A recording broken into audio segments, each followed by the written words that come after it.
Driving is a privilege afforded to many, but having a license is a big responsibility. The health and safety of your passengers, pedestrians, other motorists, and yourself are in your hands, literally, as you take the wheel.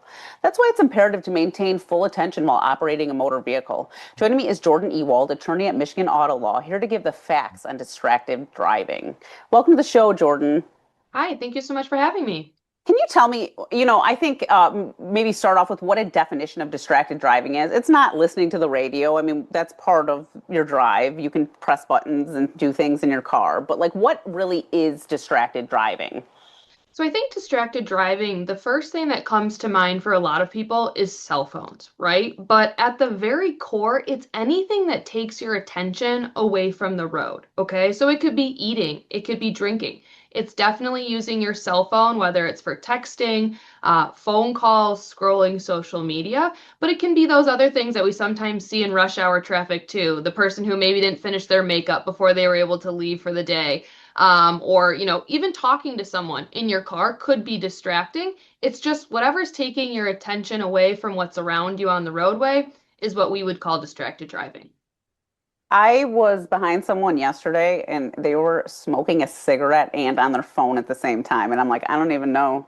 How do you Yeah, it's drive? uh it's amazing how many things people can find to do while they're driving, right? I mean, I've seen people on the way into work, one hand on the steering wheel and like a mascara wand in the right hand, which is kind of alarming because you definitely need your eyes to see and you're actively putting something in your vision. So it is interesting and very alarming, what people are doing when it does take your entire attention to focus on the road and what's ahead of you.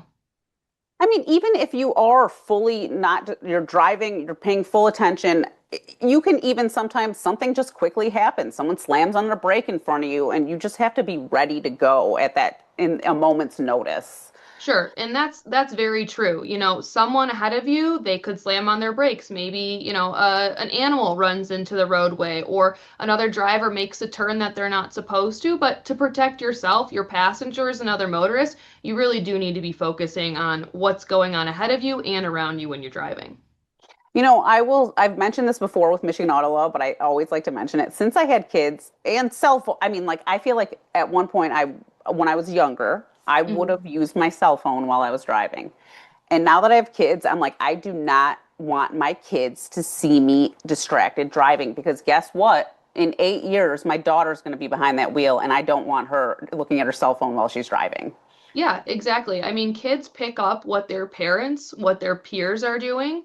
So if you're a parent with small children, they're going to pick up on the habits that you have in the car. So implementing safe driving tactics and talking to your kids about what they should be doing or what they shouldn't be doing, even if they're in the car with other adults, can be really important for their safety, as well as other motorists on the road. What are the laws when it comes to Michigan and distracted driving? Are there actually laws on the books for this? There are. So there are two separate laws when it comes to distracted driving with cell phones, okay? The first one deals with any and all motorists, right? So adults, teenagers, kids alike, you are not supposed to use your cell phone while you're driving. The first law is the hands-free law, and that applies to all ages. Michigan in 2023 enacted a law that doesn't allow you to use your cell phone in your hand to make calls, to give text messages, or to scroll or engage in social media in any way. That's the first one. The second one is called Kelsey's Law, and that was actually enacted with the help of a mother. Her name is Bonnie Raphael. Her daughter passed away in a distracted driving incident. This law pertains to young drivers, teenagers in particular.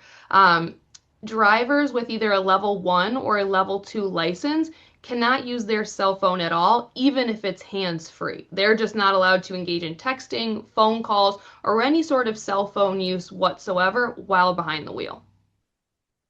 Well, while you're talking about Kelsey's Law, you actually just awarded, there's a yearly scholarship for video submissions that deal with Kelsey's Law. Do you want to talk about that?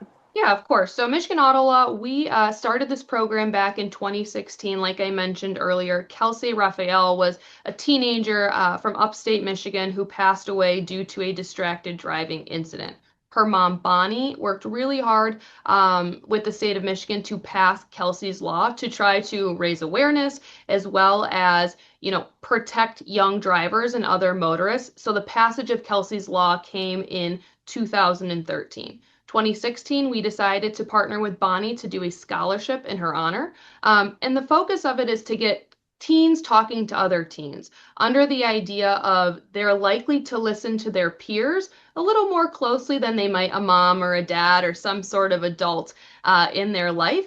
And we encourage juniors and seniors in high school to introduce graphics, videos, and submit them to us for review. And there are winners who are selected at the end and awarded scholarship money to be used at higher education. That's amazing because I do think it's a really great to have younger. When you are walking or driving or riding your bike, the people that you see on their cell phones all the time are like teens and early 20 somethings. They're crossing the road with their cell phone. So like if they're walking across the street and not looking, that they're most likely on their cell phone while they're driving too. I mean, it's an assumption, but we've seen it too. Yeah. And we all know, and I'm sure you can attest to this yourself because I can, that I was a much worse driver when I first got my license. And there were little fender benders and little accidents that I got in. And this was like when I first started driving, people weren't on their cell phones like that. So now you're already not as good of a driver and you're distracted because you can't put your cell phone down.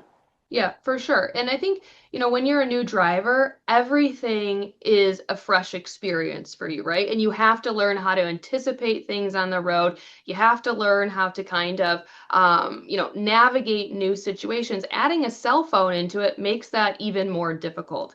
And it's interesting that you say that, where, most of the times you look and it's young people that are on their phones.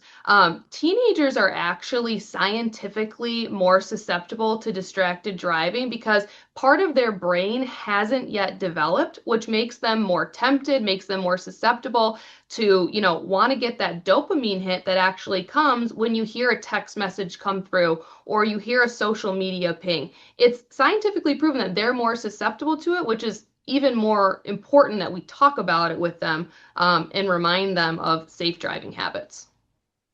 Are there penalties involved with these two laws in Michigan? Yep, so there are penalties involved for each of them. When it comes to Kelsey's Law, there can be some fines as well as civil infractions. For the all ages law or Michigan's hands-free law, similar penalties. There can be fines up to $250, community service, as well as points put on a license, and even be sent back to some sort of driver improvement course as well. Well, and this is only if you get caught distracted driving. This isn't if you get in an accident or injure somebody. Right. So yeah, if you get caught distracted driving, it can be a primary offense in the state of Michigan. So that can just be the reason for getting pulled over is using your cell phone. It doesn't have to just be because you got into an accident or because, you hurt someone when you were driving.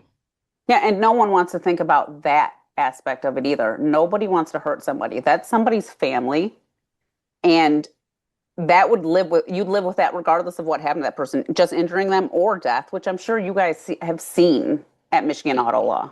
Yeah, unfortunately, we have seen the effects of distracted driving in dealing with clients at Michigan Auto Law. And it doesn't just impact the person whose life you took away, just like you said, it impacts their family, right? Their friends, the life that was lost there, and what they contributed to their family, friends, and community. All of that can certainly be lost, and it is sad to see those effects, which is why we always recommend in any situation, whether it's hands-free or not, you just don't engage with your cell phone while you're driving. Because there's research that shows even answering a call hands-free while on the road, it takes away about 39% of your focus that would otherwise be devoted to the road. That's a lot. That is a ton of your energy and your focus that should be on other drivers and what's ahead of you that you're now putting onto your phone and can lead to some bad stuff. Yeah, and when I was looking at the law, like you guys have some blogs and stuff on your website that break down the laws and like the different things about it. It's interesting that, it is just like this hands-free situation. So if you want to go on your socials and you can do it hands-free, or like if you want to watch a video, you can do that. Yeah. Like, why are people watching movies and videos while they're driving? That seems super dangerous, regardless of what the law entails. Yeah, it seems super dangerous to me too. Yet, people are doing it. And I think it kind of has to deal with the fact that we're so interconnected, right? We have these cell phones, and anything you could really want is in the palm of your hand. And I think that there's a need, just, people feel they need to be connected, right? They don't want to miss out on something. And it is unfortunate, the law, the way it's written, that you're right. It does seem like there's a little bit of a loophole there. As long as you're doing it hands-free, you can do it and it be voice operated. Hands-free also, just to clarify, means that it is voice operated, but it also should be an amount. That's another specific part of the law. But even then, there's a lot of things that you could be doing under those requirements that don't necessarily make you a safe driver. Well, can you talk about from an attorney's perspective that you should just put the cell phone away fully or anything that's going to distract you while you're on the road? Sure. I think first and foremost, it keeps everyone safe, right? Like you said earlier, no one wants to think about the consequences of being involved in a crash when it comes to injuring someone. No one has that intent. But from a legal aspect, yeah, if you're, involved in an accident and the reason for that is distracted driving, that certainly can be brought up. That can be a reason for being found at fault in a collision. And unfortunately, we see it more and more as technology develops, it becomes more integrated in our vehicles, right? And easier to use while we're driving. Cell phones, I don't know if you have Apple Play or Android that goes right to your car and it kind of sinks right in. It'll let you use a lot of those functions while you're driving, and that can lead to serious consequences if you were to hit someone, whether they're a motorist, a pedestrian, or even like in a parking lot. I've seen that happen too, unfortunately. Someone's unloading their car and the person next to them isn't paying attention on their phone and they kind of back right into them. I like that you mentioned cars and stuff because my husband just got a brand new car. So it's like a Mhm. 2025. I have a 2017. So the technology in the cars are very Sure. different. And I'm like sitting in the passenger seat and he's like, "Do you want to try to drive it or whatever?" And I'm like, "I would like to sit in the passenger seat for a little while because this has so much more technology to it that I'm scared to drive it, that I will be distracted by all the stuff that the car is providing me to do." And that in itself is a little scary that like now cars are almost a distraction in a way. Yeah, absolutely. I mean, you plug in your phone, it'll pop up whenever you get a text message, right? It'll pop up whenever you get a call. So even if you're not meaning to, you're looking ahead and you might divert your eyes to the side to see who it is or what it is.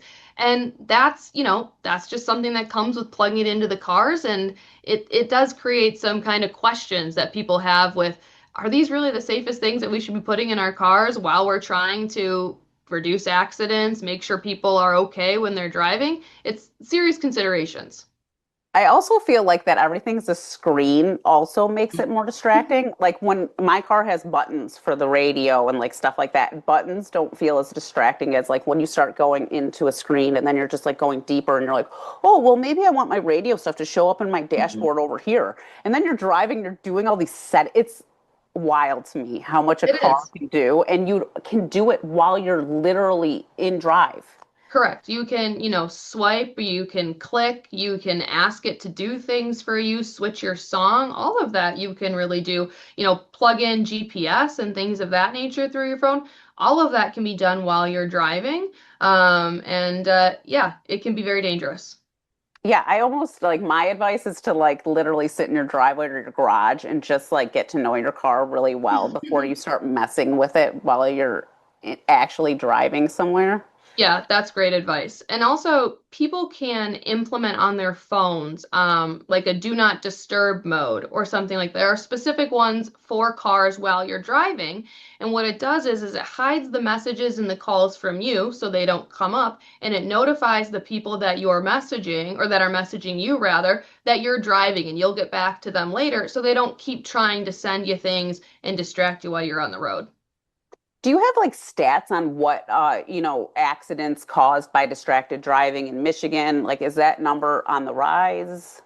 So the good thing is the number's actually going down. So across the board for both teen and young drivers as well as adults, all of the statistics are going down when it comes to distracted driving.